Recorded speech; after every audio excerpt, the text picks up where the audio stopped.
എൻ്റെ പേര് ഈവാമണി. എൻ്റെ വിദ്യാലയം saint Joseph U P school കരുവിലടക്കം, കാസർഗോഡ്. കൊച്ചേട്ടൻ്റെ കത്ത്. അമ്മ മിണ്ടാതിരി, ഡോക്ടർ പറഞ്ഞാൽ മതി. സ്നേഹമുള്ള DCL കൂട്ടുകാരും, എല്ലാവരും ഉണ്ണാനിരുന്നില്ലേ? എത്ര നേരമായി നിന്നെ ഒരുമിച്ചുണ്ണാൻ വിളിക്കുന്നു? ഒന്ന് വന്ന് ഇരിക്കും മോനെ.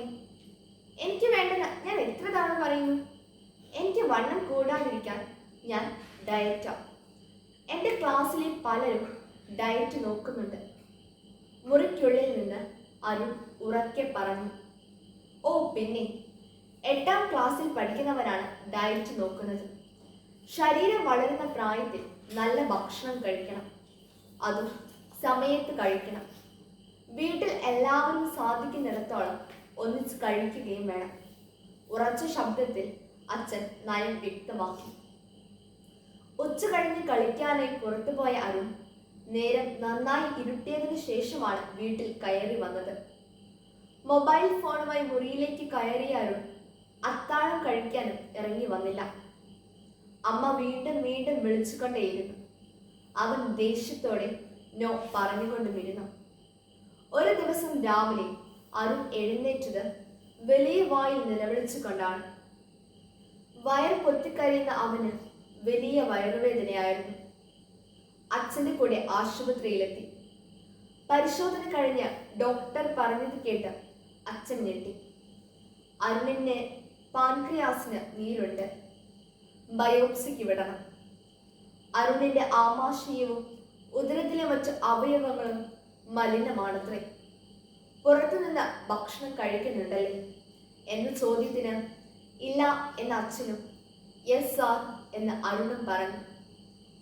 കളിക്കാനാണെന്നും പറഞ്ഞ് വീട്ടിൽ നിന്ന് ഇറങ്ങുന്നവൻ പണക്കാരുടെ മക്കളോടൊപ്പം ഹോട്ടലുകളിലും ബേക്കറികളിലും കോഫി ഹൗസുകളിലും സ്ഥിരമായി കയറി ജങ്ക് ഫുഡിന്റെ അടിമകളായി മാറിയിരുന്നു. വീട്ടിലെ ഭക്ഷണത്തിന് രുചിയില്ല എന്ന് എന്നും പരാതിയാണ്. കാരണം ഹോട്ടൽ ബേക്കറി ഭക്ഷണത്തിന്റെ ഉമാമിയാണെന്ന് ഡോക്ടർ പറഞ്ഞു. കൂട്ടുകാരൻ, നിങ്ങളും ഈ ഉമാമിയുടെ അടിമകളാണ്. ഉമാമി എന്ന ജപ്പാൻ വാക്കിന് കൊതിപ്പിക്കുന്ന രുചി എന്നാണ് അർത്ഥം.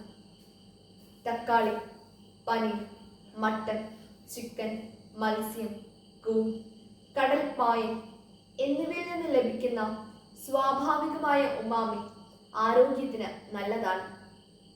എന്നാൽ രുചി കൂട്ടാനായി മോണോസോഡിയം ഗ്ലൂറ്റാമേറ്റ് എന്ന അജിനോമോട്ടോ ചേർത്തുണ്ടാക്കുന്ന ഉമാമിയുടെ അടിമകളാണ് നമ്മുടെ കഥയിലെ അരുണും കൂട്ടുകാരിൽ ഒട്ടേറെ പേരും. ഇന്ന് കുട്ടികളും യുവജനങ്ങളും മാത്രമല്ല, മുതിർന്നവരും MSGയിലൂടെ നിർമ്മിക്കുന്ന ഉമാമിക്ക് അടിമകളാണ്. നമ്മുടെ വീട്ടിലുണ്ടാക്കുന്ന നാടൻ ഭക്ഷണം ഇന്ന് ആർക്കും വേണ്ട. ഭക്ഷണം ഇന്ന് ഹോട്ടലിലാണെന്ന് പറയുമ്പോഴേ നാവിൽ വെള്ളം ഉണർത്താൻ അജിനോമോട്ടോയുടെ ഉമാമിക്ക് കഴിവുണ്ട്. Noodles, fried chicken, burger patties, frozen momos, shawarma തുടങ്ങിയ എല്ലാ ഇറക്കുമതി ഭക്ഷണത്തിലും MSGയും കൃത്രിമ രുചിയും വിഷമയമായ നിറങ്ങളുടെ പൊടികളും ആസിഡുമെല്ലാം അമിതമായ അളവിൽ ചേർക്കുന്നുണ്ട്.